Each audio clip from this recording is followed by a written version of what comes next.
Dr. Cy Cortex here. I wanted to show you some progress I've made on using hand gestures together with the CyberFinger. So with hand tracking, of course, you want to override, according to the documentation, you should override the hand tracking controller bindings for Resonite. So here we can see we're making local changes to the hand tracking controller in Resonite. I wasn't able to get this working before because I was working under the generic tab, but what I've learned by inspecting my own user and going to so user Dr. Cy Cortex left or right controller, by scrolling down here I can see that I'm a controller of the touch controller type, and by then adding in the grab gestures into the appropriate controller in this tab, Oculus Touch in this case corresponds to touch controller type here, I'm now able to define gestures that are going to work. So here I've been able to define, we'll look over on the right because I can see them all. So I've defined for pinky pinch button XA, which is going to bring up the dash, and I've defined for grip, middle pinch, and index pinch all that they should do the grab action.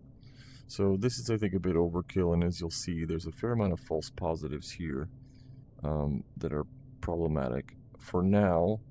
So what I'd like to see is that these gestures don't result in a grab when the laser is active, but only when an object is within the grab sphere. And let's have a quick look at that. So evidently, if I reach out my hand and make a fist, then I'm going to grab the object. That's cool, and that actually feels quite immersive. If I move closer to these goggles, I can also grab them, lift them up. Let's say I want to pinch a piece of cake. So there I'd love to see the grab sphere a little smaller for different types of grab actions. So if I could make this pinch grab action grab just if it's within a smaller grab sphere, that would be pretty cool. So if we could define different grabs that have different properties, that would be ideal. The issue, though, that I don't like is that if I now just sort of make a fist with my laser out, it's going to grab stuff, and it's going to be pretty random about that. So I think that needs to be addressed. Also, if I'm sort of interacting with elements, then it'll sort of, from time to time, inadvertently grab the object due to different gestures. I think this is most problematic when I'm going to use my second gesture, which is to bring up the dash. Now, from time to time, what I'm noticing is that, so I can, of course, do a fist grab to get it to move around. The nice thing about the CyberFinger button placement is it's generally not mistaken for a pinch, even on the index finger, so that's good. We're not seeing a lot of intermittent or erroneous grabbing behavior. Oh, there was an erroneous grab. So we can see how these grab gestures could be problematic as they're defined. I would really recommend disabling. I'm just going to go and do it now because I don't like it. So I'm going to delete. Alright, come on, delete. There we go, and let's delete the middle pinch. So now I'm going to be left just with a grab based on the grip and a grab based on the pinky pinch. So we can go, I'll do little gesture. So now what's good about this is now we've got another way. Let's get rid of the dash. To chord, which has been sort of an observation. So let's say I wanted to, so I can reach out and grab this object, and now I can move around because by grabbing in this way, I'm still free to do the gestures on the, I'm still free to use the CyberFinger that's between my thumb and my index finger. So for example, I could jump, and now as soon as I let go, it's going to fall away. So that's unlike this approach where I can do a toggle and then, for example, hit the secondary. I can untoggle.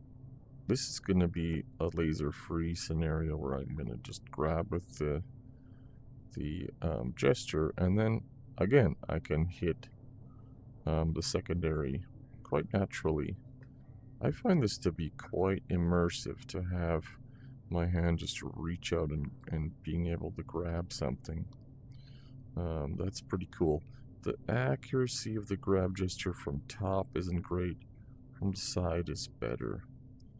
And again, now I've disabled those pinches, so that's going to prevent a little bit the false positive. So really what I'm doing is reaching out, and this behavior near to the object is sufficient to grab. So like those bottom 3 fingers is pretty reliable and great, so long as I can see. Even when I can't see, to some extent, it's doing not a bad job. So this feels pretty natural to me. So I think that's my recommendation, at least for now, to set things up. This gives you another option to interact that's pretty immersive for grabbing and allows you some chording. And then the thumb and pinky pinch to bring up the dash, so you don't have to go always to your wrist. I think this is my new favorite way to bring up the dash. So again, I think the refinement I'd like to make is to make it so that this type of grab gesturing isn't going to do a grab on the laser. For example, I think gesture-based grabbing really should be disabled within the dash. There's no need for it, and we can just restrict ourselves to the button grab. It's quite accurate. It's toggleable. To me, that's the best way to set that up. All right, so that's the approach for adding 2 gestures that I think are pretty useful within the CyberFinger, for the CyberFinger. In my case, by inspecting my controller, I was able to identify that it's the touch where I should be overriding, and under Oculus Touch I've defined the grip gesture and also pinky pinch. And these seem to be working quite nicely. Hope you found that interesting, and I hope that's helpful to optimize your usage and immersion with CyberFinger. Thanks for watching.